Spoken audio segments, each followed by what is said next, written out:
कर म्हटलं भाऊ एवढी रांग कस काय म्हणजे काही बोलू नका जाऊ द्या म्हणे चला अशी रांग लावतो. महाराज आपलं हृदय पवित्र ठेवा. आपलं हृदय हे काही मेलेल्या जनावर पुरण्याचं ठिकाण नाहीये. हे स्वामी विवेकानंदांनी उत्तर दिलंय.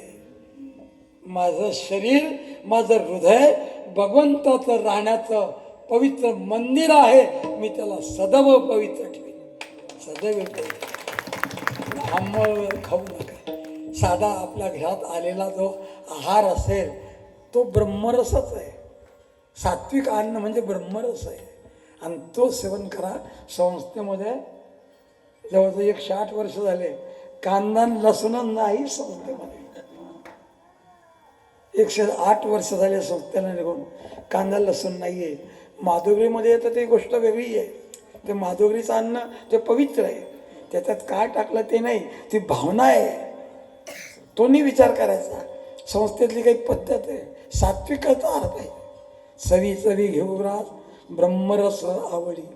थोडा थोडा आहार भगवंताच्या सात्विक आहाराच्या मध्ये जीवन घालवावं. चांगला रस असतो तो, त्याला ब्रह्मरस असं म्हणतात.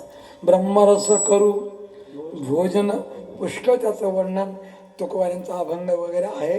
असो पण आपल्याला वेळेच्या अभावी एवढाच भाव सांगायचं. चांगला आहार सेवन करा. काही काही खेड्यागावामध्ये अजूनही पद्धत आहे बरं का माऊली, तुम्हाला माहिती आहे पण मला माहिती आहे. गुरुवारी वरकडीच्या बाजाराला निघतात बाया. बाया मागून बोलतात मना करता ते लिहे जात.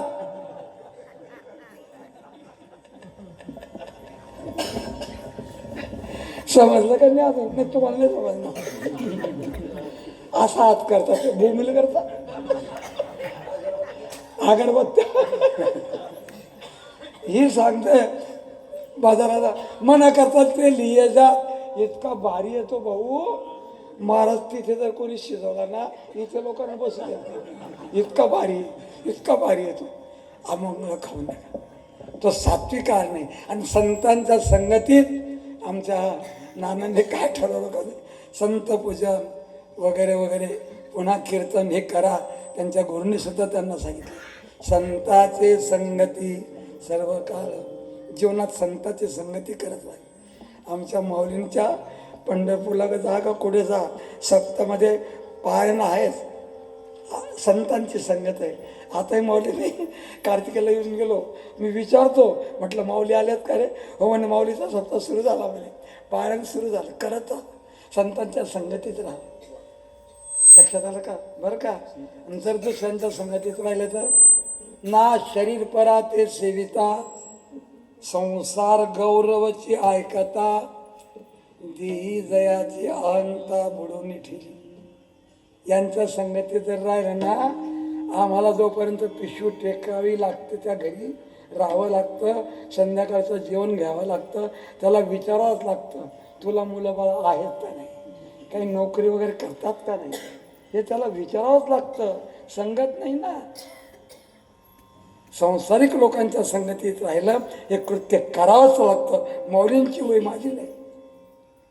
ना शरीर पराते सेविता संसाराचा गौरव ऐकावा लागतो. देही जयाची अहंता बुडवून ठेवी. पैसा पुढची बोल पै संता सव बसता योग ज्ञान पैसता गुरुचरण उपासिता वैराग्य येण्याची सत्कर्मे आशेषही आज्ञान विरमे जयाचे अहम विश्रामे आत्मरूपी. हे संतांच्या संगतीत. म्हणून संताचे संगती मनोमार्ग गती आकाळावा श्रीपती येणे पंथी.